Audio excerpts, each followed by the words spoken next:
de número 18.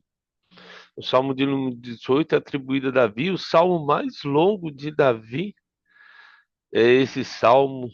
Esse salmo está lá em 2 Samuel, é, 2 Samuel capítulo 22. Então, no salmo aí, ele depois, esse salmo bem provável foi escrito quando Davi chega em, em Hebron lá e ele é ungido rei. Então é como se agora ele tomou o reino, conquistou a vitória, cumpriu a promessa de Deus sobre a vida dele, né? Então foram anos, anos de perseguição. É um salmo de gratidão, um salmo praticamente de gratidão de guerra aí, né? A grande texto a gente viu lá em 2 Samuel 22. A gente falou isso em escatologia, porque tem a ver com, é um salmo profético, é um salmo messiânico, né? Tem essas teofonia, parece a presença de Deus ali, como Senhor e poderoso sobre o universo aí. E alguns dizem que esse tipo de salmo é uma linguagem aí de poesias no Antigo Oriente aí. Então vamos, o que que nós vamos ver nesse salmo aí? Eu vou adiantar, né, porque ele é bem extenso. Então vamos para o verso 1, então. Do verso 1 ao 3, nós vamos ver o amor e a confiança em Deus. Se a gente pode colocar um título, lógico. Ele diz assim: Eu te amo, ó Senhor, força minha. Ó Senhor é minha rocha, minha cidadela, meu libertador, o meu Deus, o meu rochedo, em que me refúgio, e o meu escudo, a força da minha salvação, o meu baluarte. Então nós temos aí, né, o Racham, que é amar profundamente com compaixão. Ele, o hebraico, ele não é tão rico igual o grego, né? O grego tem várias palavras para expressar sentimentos. Por exemplo, o amor tem 5 palavras. A gente já viu isso para expressar o amor, e o ágape é o amor de Deus. O hebraico já não é tão rico assim, né? Mas essa palavra aí, em especial, quando fala sobre o amor, ele também dá essa direção, que Rachel é o amor de Deus para com o homem, né? E para expressar o amor de Davi para com Deus. Ele se apropria dessa palavra. É legal porque ele coloca na mesma intensidade. Davi podia, porque ele era um homem muito amado, né? É um homem amado segundo o coração de Deus, então é outro nível. Então, Davi usa várias metáforas aqui, né? Como no hebraico a gente sempre usa o sela lá, o rocha, né, que é o amém. Então ele selou aquela palavra, e aí ele, rocha minha, quando ele fala rocha minha, está selado, não tem como mexer, não tem como movimentar. Metsudá, que é a fortaleza aí, imagem, que é o escudo, a gente já viu aí, né? E uma coisa bem legal que ele aparece ali, né? Quando ele fala ali, olha só, meu escudo e força da minha salvação. A mesma palavra que ele coloca como força aqui, força da salvação, é carenchi, que é chifre de salvação. Você poderia ter traduzido aqui chifre da minha salvação, porque o chifre tem a ver com poder, tem a ver com força. A primeira letra do hebraico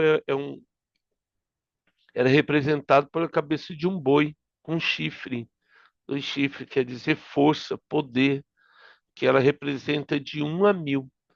Mas então esses versos primeiro aí mostra aí sim, né? O amor e confiança em Deus. Primeiro ali ele coloca ali sobre o amor de Deus e esse amor traz a força na vida de Davi, ou seja, como diz Isaías, nós somos renovados como a águia, ele é a nossa rocha, ou seja, aquilo que não pode ser mexido, uma cidadela, porque ali eu encontro proteção e meu libertador. Então, ele traz todos os atributos recebidos por Deus na sua vida. E o meu rochedo, em que me refugio, como se fosse uma caverna, que Davi viveu muitos anos em caverna e ele sabe exatamente o que é isso. E o meu escudo, né, força da minha salvação. Ou seja, como diz Efésios 6, a armadura espiritual, nós carregamos o escudo da fé, com o qual podemos impedir, né, os dados inflamados do inimigo. Quando chega no verso 4 e 6, aí Davi coloca, é bem legal que ele começa o primeiro hino exaltando Deus, né? Do 1 a 3 ele exalta o Senhor. Do 4 a 6 Deus não tem dificuldade nisso. Aí Davi coloca seu coração diante de Deus. Ele coloca ali essa situação que muitas vezes o cristão passa, todo ser humano passa. Mas nós, o cristão, não é diferente de ninguém, mas ele precisa observar para não ser iludido e entrar num ciclo de, de desesperança, de falta de fé. Eu não digo que é fácil, mas existem momentos que a caverna realmente é o nosso refúgio. O verso 4 a 6 diz: Laços de morte me cercaram, torrentes de impiedade me impuseram terror. É legal porque quando ele fala laços de morte me cercaram, torrentes de impiedade, a Eclesiastes, Cantares vai falar isso, né, sobre, aliás, desculpa, Eclesiastes vai falar isso, um texto que usa muito casamento, né, sobre a, a, nem as torrentes podem impedir o amor, nada pode impedir o amor. Então, mas Davi, ele coloca aí lá como se fosse cordas de morte mesmo. Ele descreve aí que ele está cercado e ele está amarrado, está preso. E aí ele cita, né, o Sheol aí, o mundo dos mortos aí, que eles falam, cadeias infernais me cingiram e nós fomos escravos, escravos do pecado, e tramas de morte me surpreenderam. Ou seja, ele foi pego numa armadilha aí mortal. Várias vezes Davi foi preso, né? E aí ele refugiou no Senhor. Por várias vezes Saul tentou matar ele e por um milagre, a verdade é essa, por um milagre, Davi foi livre das armadilhas que Saul promoveu, os filisteus. E se a gente pensar, não só eles, devia ter um monte de gente querendo matar Davi. Os filisteus ali deviam contratar, sempre tem alguém que se vende, infelizmente por muito pouco. Davi, ele viveu isso porque aqueles homens que mataram é, o etíope que matou Saul, é, e isso é importante, e outro que matou o filho de Saul enquanto deitava na cama, o Joabe não, o general, né, de Saul, Abner, os caras que, mesmo Joabe que matou Abner e tudo, ele teve um preço muito caro depois. Então Davi ele não ele sabia que tinha volta e meia alguém que poderia matar aí, trazendo para os nossos dias, talvez não chegue a tanto, graças a Deus, mas às vezes o diabo intenta contra as nossas vidas de muitas formas e de muitas maneiras. E o mais legal é agora, quando chega no verso, o 6 ele diz assim, ó. Então, na minha angústia, e agora ele chega ali, ele fala, ó, na minha angústia, invoquei o Senhor. Ou seja, então, se tem alguém que pode nos ajudar nesse momento, é Deus. E gritei por socorro ao meu Deus, como se tivesse alguém sendo afogado e sai da água assim e dá um grito de socorro, aquele último fôlego. E ele do seu templo ouviu a minha voz, e o meu clamor lhe penetrou os ouvidos. É, é, então a terra se abalou. E agora, do verso 7 até o verso 19, é o segundo Samuel 22. Igualzinho, igualzinho, segundo Samuel 22, que ele vai falar da construção do inferno. Então, ele já começa falando sobre a terra aí, olha só. Então a terra se abalou e tremeu, e vacilaram também os fundamentos. Aí ele continua aí, porque ele vai falar dos montes se estremeceram porque ele se indignou. Ou seja, a terra tremeu, as montanhas se moveram. Então, nesse momento aqui, lembra muito um Monte Sinai quando o povo de Israel chegou lá no Êxodo, e aí a gente tem essas mudanças, o pessoal falando, tinha raios, trovões no pico do Monte Sinai, no topo, e o pessoal falava, não, sobe tu, Moisés, se a gente subir, a gente vai morrer. Nesse momento aqui eu tenho um terremoto, é como se quando Satanás foi lançado sobre a terra se abalou e abriu uma cratera gigante. E como se naquele momento Deus engolisse o próprio diabo sobre a terra. Lançou ele para cá. Lógico que ele não ficou. Ele vai criar um ambiente ali, que é o inferno, se torna senhor daquele ambiente, porque ele não podia mais sair do espaço físico desse território, vamos dizer assim. O diabo está aprisionado, vamos dizer, no sistema solar. É, não pode sair. Eu acredito que o homem, quando tiver a capacidade de sair do sistema solar, com certeza Deus não vai permitir que o pecado saia do nosso sistema da Terra. Existem muitas coisas que a gente não sabe, mas com certeza é, tudo está aqui no nosso sistema solar. Dizer que existe vida fora da Terra, inteligente, eu acho improvável. Eu diria até impossível. Mas não quer dizer que não exista nenhum tipo de vida fora da Terra. Inteligente, que eu digo, como um ser humano, igual o pessoal vê o ET, tudo. A gente falou muito isso lá em escatologia, em Daniel, fala Ezequiel, Daniel, então a gente já entende um pouquinho disso aí. Voltando aqui, e aí ele fala lá, olha só, das suas narinas subiu fumaça e fogo devorador da sua boca, dele saíram brasas ardentes, ou seja, a fúria de Deus foi revelada. Deus abomina o pecado. Ele é contra todo e qualquer tipo de pecado. Não quer dizer que Deus não ama o pecador. Difícil, às vezes, a pessoa entender isso, que ela não é o pecado dela, porque a gente vive essa situação, mas Deus lança fora o pecado das nossas vidas para nos restaurar e nos colocar de novo no caminho do Senhor.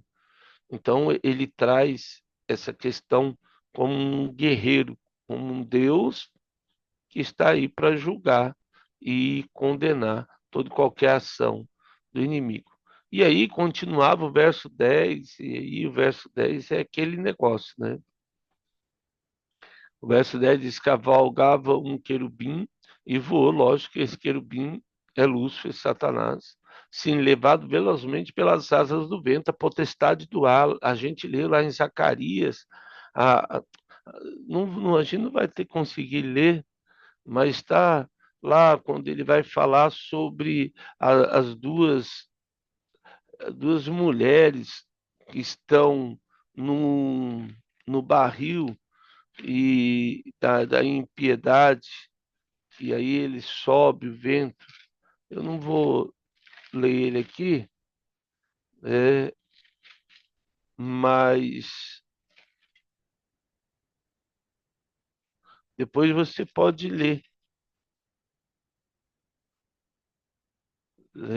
Zacarias é bem legal, depois você pode ler. Eu não vou ler aqui, porque senão deixa para lá. Ó, depois você lê lá, lê Zacarias, que daí você vai achar. No anda ali, aí ele fala o verso 11: das trevas fez um manto em que se ocultou a escuridade de águas, e espessas nuvens do céu eram seu pavilhão, né? Os pés da terra e diante de Deus. Do resplendor que diante dele havia, as densas nuvens se desfizeram em graniços braços chamejantes. Ou seja, ele caiu aqui quando a terra ainda estava em formação. Ali, mesmo no oceano, no momento do o enxofre na atmosfera, talvez por isso que o diabo é representado com mau cheiro e tudo. Talvez ele se agradou desse cheiro aí quando estava aqui na Terra e, e usou como perfume para ele. Vai saber, né? Trovejou então o Senhor dos céus, do Altíssimo. Ezequiel 28 fala muito disso aí, né? É bem legal porque ele vai falar da questão de Satanás andando enquanto a terra era pedra fervente. Trovejou então o Senhor nos céus, o Altíssimo levantou a voz e houve granizo e brasas de fogo. Despediu as suas setas, espalhou os meus inimigos. Aí Davi traz de volta para ele lá, quando Deus se levanta para ajudar ele. Multiplicou os seus raios e desbaratou. Então se viu o leito, aí volta de novo a questão de Satanás aqui. Volta de novo, né? E viu o leito das águas e se descobriram os fundamentos do mundo pela tua repreensão. Senhor, pelo teu iroso resfolgar das tuas narinas. Do alto me estendeu ele a mão e me tomou e tirou das muitas águas. É como se ele estivesse falando de Jesus também. Quando 1 Pedro 3 vai, e Efésios 4, Efésios 2, vai falar sobre Jesus ter ido no inferno, pegar o espírito em prisões, proclamar a palavra certa. Não foi lá para pregar porque ninguém podia se converter lá. Ele foi proclamar, dizendo, tipo, olha, não disse que era verdade? Então, aí, ó. Lógico que não foi bem assim, mas é mais ou menos assim, a proclamar. É, mas Deus tem um jeito dele de falar. É difícil a gente mensurar isso ou dizer como ele falaria. Eu não digo o que, mas como, né? Ele falaria isso. Então livrou-me aí de novo, livrou-me de forte inimigo e dos que me aborreciam, pois eram mais poderosos do que eu. Assaltaram-me no dia da minha calamidade. Então, Davi passou por vários momentos nesse quando ele tem que fugir, deixa a sua esposa Mical para trás.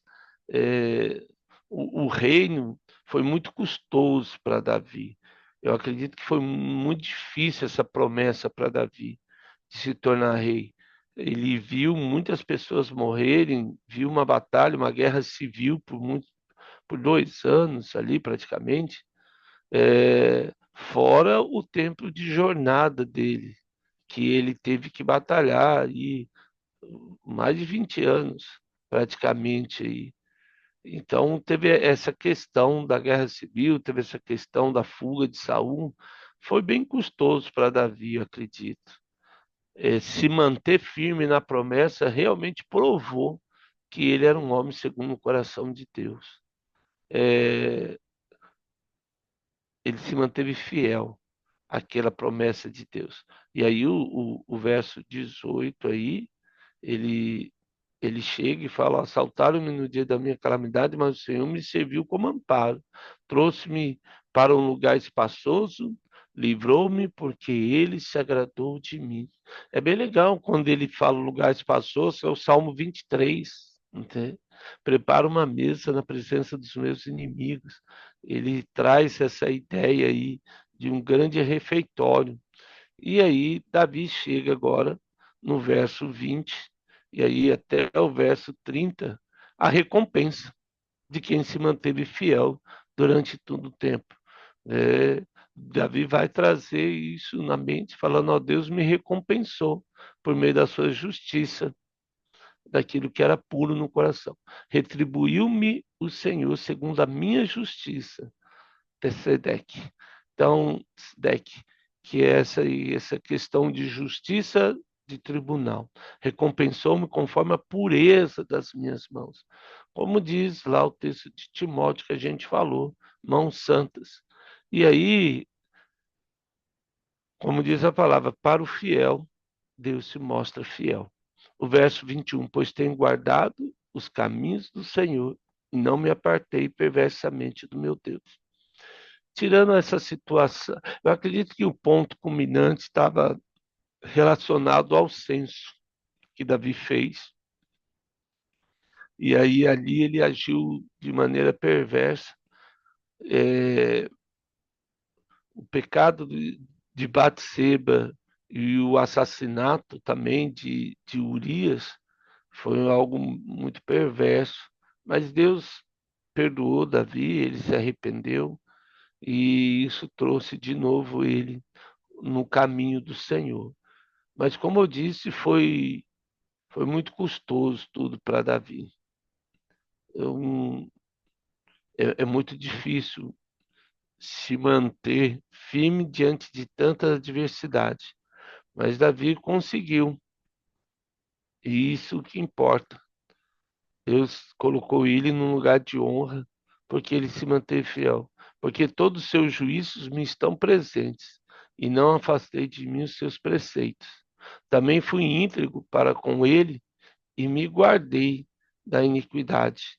Então, Davi, ele vai falando, ele podia até ter errado, mas não foi algo que ele viveu uma vida inteira assim. Existem momentos na vida em que, infelizmente, teve. Deus não precisa explicação para perdoar ninguém. Isso que é o mais tremendo. O diabo busca sempre dizer quem é justo e quem não é, mas Deus está acima disso. A justiça de Deus cobre qualquer pecado. Se assim não fosse, nós não precisaríamos perder tempo, né? Ou esse tempo seria perdido, é esse que eu queria falar. A gente nunca perde tempo com Deus. Estou dizendo assim, se Deus não tivesse esse poder para mudar qualquer situação, então a gente não precisava orar nem ler a Bíblia, né? Seria uma perda de tempo. Mas graças a Deus não é, e por isso que nós nos mantemos vivos e firmes diante do Senhor. E aí, o verso 24, daí retribuí-me ao Senhor segundo a minha justiça, conforme a pureza das minhas mãos na sua presença, para com benigno, novamente, benigno te mostra, como íntegro, também íntegro, como puro, puro te mostra, como perverso, inflexível, porque o desejo de Deus, aí ele continua, essa questão de ser inflexível é porque ele quer que a pessoa mude de vida, né? Seja transformada aí de uma maneira excepcional. Vamos lá, que não dá tempo aqui. E aí ele continua, o verso 26, né, com perverso e flexível, porque tu salvas o povo humilde, mas os olhos ativos tu abates. O povo humilde aí, e novamente aquilo que a gente falou, realmente é um povo que carece de muito, de uma casa, carece de saúde, de educação, um povo difícil, coitado, assim, luta para sobreviver, a verdade é essa. Porque fazes resplandecer a minha lâmpada. O Senhor, meu Deus, derrama a luz nas minhas trevas, traz esse entendimento, e acho tão legal isso aí, né? O Senhor, meu Deus, derrama a luz nas minhas trevas, pois contigo desbarato exército, com meu Deus, salto muralhas. Até aí, o verso 30, né? O caminho de Deus é perfeito, a palavra do Senhor é provada, ele é escudo para os que nele se refugiam.